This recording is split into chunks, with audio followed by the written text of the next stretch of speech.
Okay, so, pwede po ba namin ukil-kilin ang love story niyo dati? Sure po. Okay, so, nagkaroon po kayo ng husband. Tama? Apo. Kasal po kayo. Apo. Ilang years po kayo nagkasama? Almost 20, nung mag-boyfriend hanggang sa maging mag-asawa, almost 23 years. 23 years. Pero yung married, ilang years kayong married? Mga... 12 years. Mga bagets pa sila, Nathan, nung nawala yung mister niyo. Their dad passed away when Nathan was 9 and Niron was 7. Bata pa. Yeah. Nung nawala po yung asawa po ninyo, gano'n po yun kahirap? May trabaho po ba kayo noon? Or at that time, yung tatay talaga ang breadwinner, tapos nawala? Ano pong sitwasyon ng buhay niyo? Bale, meron po kaming small messenger business ng husband ko.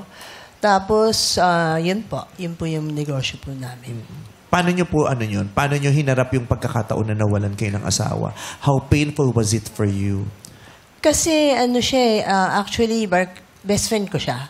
Not only my husband. So, it was really painful kasi parang biglang nawala. Kasi parang 24/7, we were together.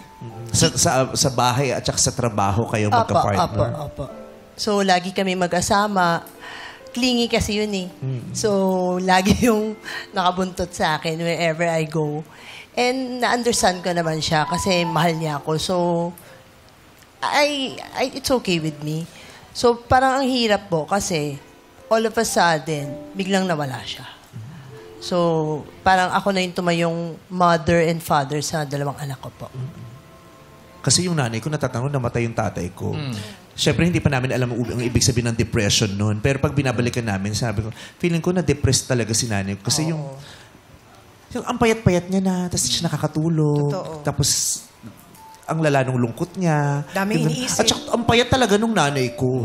Oo. Sobrang payat. Kayo rin po ba? Namayat kayo noon?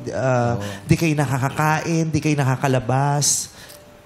Bale, nung nawala po siya, actually, parang mga 1 week straight hindi ako natulog, hindi ako makain. Pero, ang naisip ko kasi... Batak din po kayo noon. Trabaho siya eh. Buti na lang kasi batak siya. At least kahit kasi yung immune system mo, kung di ka natutulog, babagsak yun. Siya lahat gumagawa sa bahay. Kaya Batak talaga. Batak sa puyat. And then, naisip... Naku, yun na naman yung langaw na mainstay natin. Naku, mainstay talaga Bumalik din. siya. Mother's Day kasi. Mother's Day. Oo, nabumati na Happy Mother's Day. Oo. Paparamdam siya. Ano po yun? Opo. Pero ang naisip ko po kasi is, I need to be strong for my children.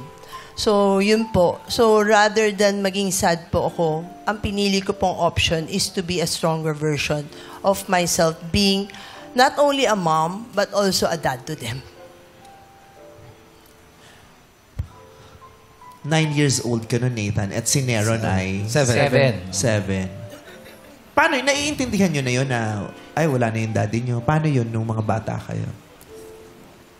Hindi na babalik yung daddy nyo, tapos mag-isa na lang si mami, 3 na lang kayo sa bahay.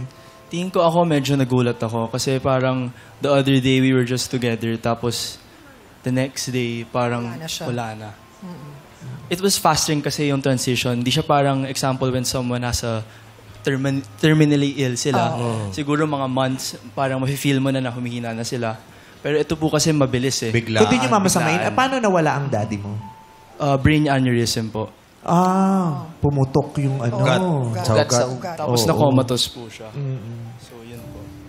So, ikaw naman, Nathan, bilang mas matanda ka ng slight kay Neron. For me, at first, syempre, nagulat din ako. Pero, mas naisip ko na I have to be more mature. Parang I have to step up. Tapos, be a better role model sa kapatid ko. Parang ganun. Pero yeah, of course, I was sad rin. Tapos, parang 2 weeks siguro or around 2 months, may mga times na bigla na lang ako iiyak.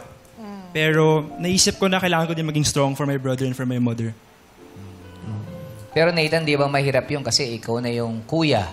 Ikaw ang tatayong haligi ng tahanan sa bahay. Di ba mahirap para sa iyo? Yung mom ko naman kasi never naman niya ako pressure to be that person. Pero na-feel ko na kailangan ko talagang i-up yung level of maturity ko and to be more understanding. Kasi nung namatay din tatay ko, parang ang hirap din kasi siya, di ba, kailangan niya magpakakuya. Ako naging ate kasi ako noon. Nahirapan din ako ipaliwanag sa mga kapatid ko. Hindi ka Bunso pwedeng ka, di kuya. ba? Magiging ate niyo ako. Di ba Hindi ako bunso kuya, ka? ha? Bunso ka. Pero magaling na ate. Ha? Magaling Ati-atihan tuwing piyesta. Oo, dahil ang dami kayo nag-donate sa amin. Grabe. Lalo pag tumaba, umano kami ng plan, dayo kami. Iba.